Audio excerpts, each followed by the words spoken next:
So it does take time, and I've always said, we've had some good transfer windows recently, but I think we're two transfer windows away from being the team that we actually really want to be.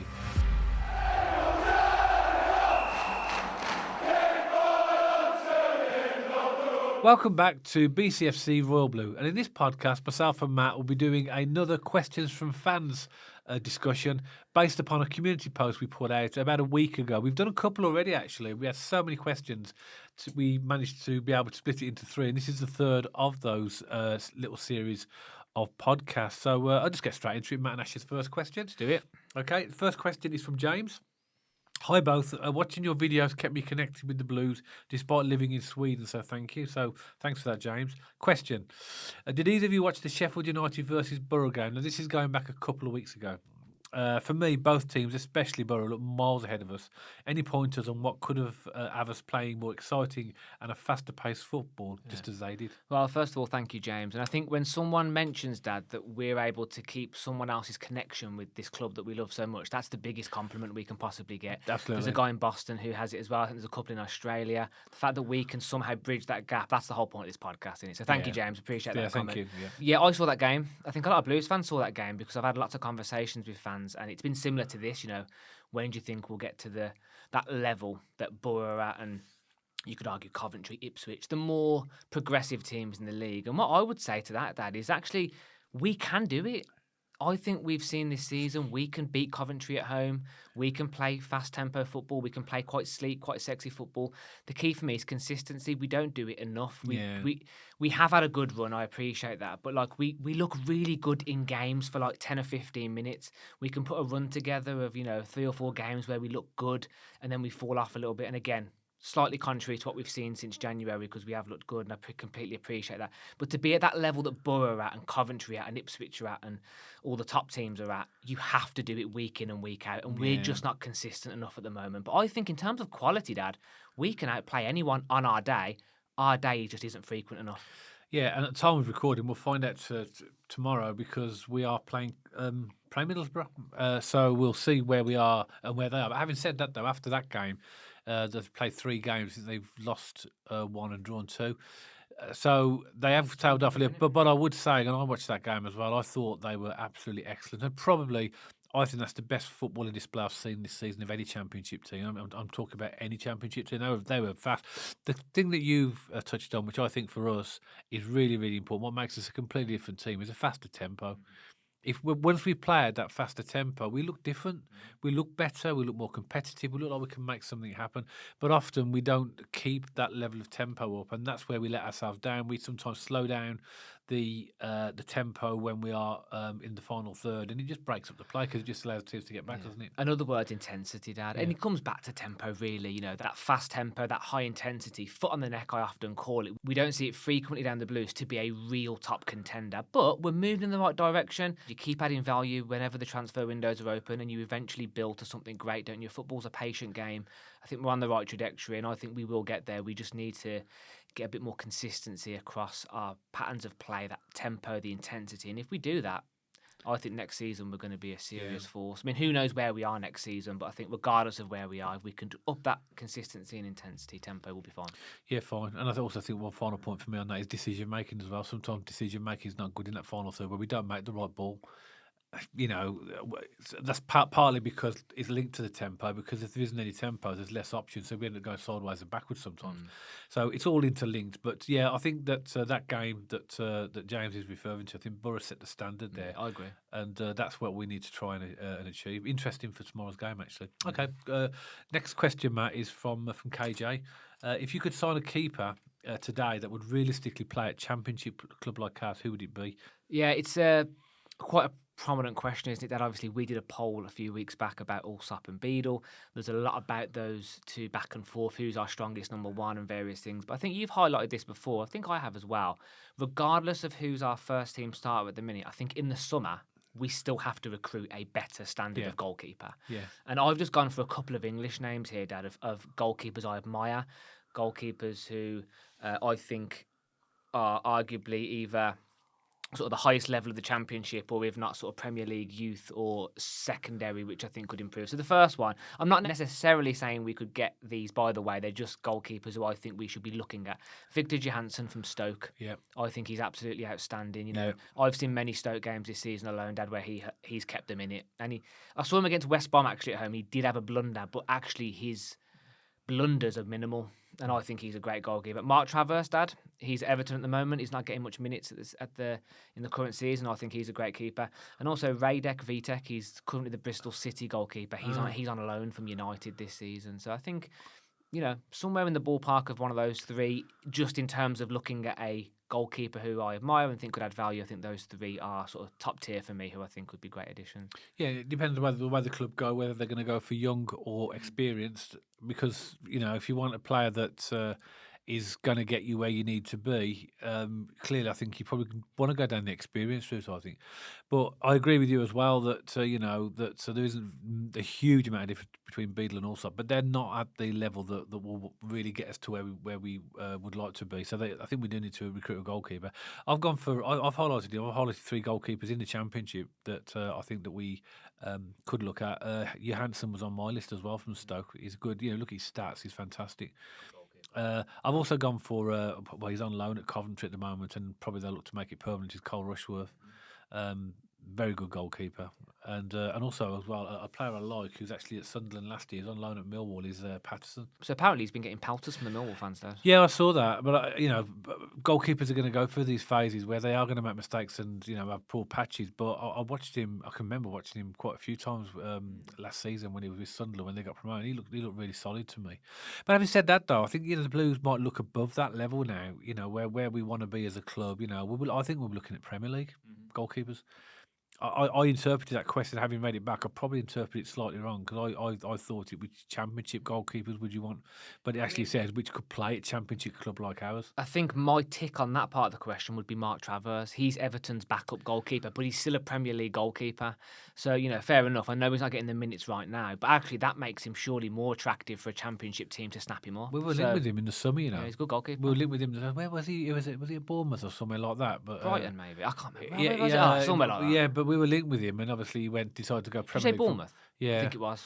And he ended up going to Everton. But that's the issue you have. If you go to a Premier League club, unless you are absolutely outstanding, you're going to see what's happening to him. He's going to sit on the bench, so he might want more minutes. It's like that Man City goalkeeper that I've completely forgotten his name, but he moved to Man City this summer thinking he was going to get first team football, and they go and buy Donnarumma. Yeah, the guy from Burnley. Yes. Yeah. Anyway, I mean, obviously fans will tell us who that is. I can't remember his name myself, but so he's basically gone to sit on the bench, hasn't he? Yeah. I must admit, I'm sure he's getting a pretty sweet pay deal somewhere. Yeah, but as a professional footballer, that is nice, obviously. But I'm sure you'd want to play. Of course. Let us know, you guys, in the comments below about who, you know, maybe goalkeepers that we should be looking at for next season. Our next question, Matt, is from Bennett RL. What's your thoughts on the new playoff system? Is having 6 teams in the playoffs too much? I personally disagree. I thought it could benefit our season when it gets implemented next season. Now, firstly, just so people know what the proposals are. Now, this goes to the EFL board or the chair or the clubs on the 5th of March as a vote, and this is for the Championship only. So this won't be integrated into League One or League Two. It's just for the Championship. So the idea is that teams finishing 3rd and 4th will automatically move through to the semi-finals. So if you're in those 2 positions, you're straight into the finals. Now, clearly, with the new system, it integrates the team finishing 7th and 8th. So what would happen is you'd have a quarter-final eliminator between those 4 teams, which is one-legged. So it's not a 2-legged thing. The team finishes 5th, hosts the team finishing 8th. And the team finishing 6th will host the team finishing 7th, right? Now, in the 2-leg semi-finals, the 3rd place team will take on the lowest ranked team, whoever gets through out of that quarter-final, and then the other 4th place team will face the team that's highest. That goes to the vote on the 5th of March. So what's your thoughts on that, Matt? I've got 2 sides of the brain here, Dad. I've got the grumpy old man side of me that says, if it's not broken, why fix it? You know, look at the Champions League at the moment. I think that new platform's completely ruined the competition. I used to watch Champions League football all the time. I'm not even interested in it anymore. No, me neither. Just personal preference. I think that new format is just... I mean, the draw is so complicated. It has to be done by AI. It's ridiculous. I just don't get it. And, you know, that's why I say if it's not broken, don't fix it. However, as a Birmingham City supporter who now could sneak into those positions, I'm like, yeah, go for it. Yeah. Yeah, my gut tells me, Dad, if it's not broken, don't fix it. I wouldn't touch it. No. Why it's worked so well, it's been so exciting for 30 odd years, however long the playoffs have been there. Why even change it? Now I get the principle. If you introduce seventh and eighth, it keeps teams lower down more interested for longer in the season. But you look at the championship over recent years, you don't need to do that because it's always exciting, it's always competitive. At the time of recording, there's about from seventh down to I don't know, probably about 14th. There's about 3 points separating all those teams, and obviously they're all able potentially to catch the teams in the playoffs as well. I personally wouldn't touch it, but I can see where teams. Mid-table teams would be jumping. I think this will go through as well. I do. Yeah. I don't know, but my gut feeling was because it's going to benefit more teams. But what's really interesting, Dad, in this is that, I remember, I just said I don't watch Champions League football. One of the most exciting days of the season is the final day of the Championship. I remember a couple of seasons ago, it was the year Coventry snuck in 6th. It was like a 4-horse race between Coventry, Millwall, Blackburn, and someone else. I can't remember. Anyway, Millwall were like 1-0 up or 2-0 up against Blackburn at home at the Den, and then Blackburn turned it round 3-2, so they knocked them out of the playoffs. Yeah. And then Coventry won by a better goal difference. I can't remember the exact scenario, but it was just pure drama and carnage for 90 minutes. It was great watching the teams transfer in different positions and stuff. So again, I probably got the finer details of those fixtures and those results wrong, but I just remember it being a really exciting final Championship day. I mean, do you really want to ruin that? Or does it just make that excitement filter further down the table? We don't know how it's going to pan out, do we? But I think I'm on the side of you, Dad, really, on that one. Why touch it? It's always exciting. The Championship playoffs are always exciting. And, I suppose if you have a team like, let's take like a Norwich or a Sheffield United that had torrid starts to the season. And, they're making their way up the table now. Well, they obviously, if that new system was introduced, they would be interested more longer because there'd be more belief for the rest of this season, wouldn't it? But I agree with you. I think that it doesn't need to change. It doesn't need to change. And what do we do? They've ruined the World Cup by having 48 teams in there now. They've ruined the Champions League. They've ruined the Champions League because they're trying to get more games. But it's going to get to a point where you can't there'll be no time for anything else. And with the playoffs, if there was a problem with the playoffs, you'd think, well, let's try something different. But there's not, is there? But it's exciting, and it's always the same. And also, Dad, even you just listing out that just confused me. Yeah, and I'm sure I'd get on board with it and get on terms with it as the seasons went on. But yeah, just leave it. Leave it alone. Leave it alone. I agree. Okay, let's have your thoughts on that as well, because that'll be voted on. At the time this goes out, it'll be just in a few days' time. As a Blues fan, Dad, sorry, I know we'll move on in 1 second. One final question is: would you not think to yourself, oh, we could maybe nab 7th or 8th in the next couple of years? Yeah, and selfishly you would say that, but you've got to look at it over the whole, the whole picture, haven't you? And I just think it's worked a treat. We know at the moment 6 is the aim. That's the final playoff place, and that's what you're aiming for. So I would keep it as well. Keep it the way it is. Fair dues. Yeah. Right. This is a question. The next question is from Chasing Fame Squad. Nice handle. Do you think another? This is a common topic of conversation we've heard on the terrace season when we speak to fans. Do you think another season in the Championship for the Blues with this squad, with a few more additions, would be better in the long term, or staying long term, or staying in the Premier League rather than going up this season and have another complete squad rebuild? Well, we're building at the minute, aren't we? And I think if you leave every transfer window slightly better than when you entered it, long term, that's a good strategy to get to where you need. I mentioned on a recent podcast that I really admire Sunderland and the way they've done it. They came up from League One. They made 3 out of the next 4 seasons in the playoffs, and they went up on the last one, and they've actually had a good crack at it now because they did it in the right way, patient building. And there is no magic bullet in football, Dad. It's a patient game. It takes time. But I think, as you said, if we keep growing and keep having good transfer windows, we will eventually get there for sure. But I just want to, as it's fresh in my mind, I still think there's a gap in this squad, and I think Millwall away proved that in that kind of more edgy personality, edgy character, aggressive. Yeah. Someone who's not afraid to get stuck in. I think we need more players that we were missing if you look at that Millwall away game and various other games this season. I know it wasn't the question, I've deviated slightly, but I think we are missing a few things, but if we're building patiently, we'll get there. Yeah, I've made the same sort of observation really about the way we're building. Either option this season's going to work because we're either going to get promoted, get into the playoffs and have a go at those, or we're going to be still in the Championship next season, and both of them are opportunities for us either to get to the Premier League and have a go. You say it's Champions League. Save that for a few years' time, and then, or if we do stay in the Championship, like you said, it's just another rebuild. And I think this is the issue, isn't it? It's about the understanding of the process of being sustainable, and that's the word that Tom Wagner's used a lot, saying that we want to be a sustainable Premier League team when we get there. That's not going to come straight back down again. So it does take time, and I've always said, we've had some good transfer windows recently, but I think we're two transfer windows away from being the team that we actually really want to be.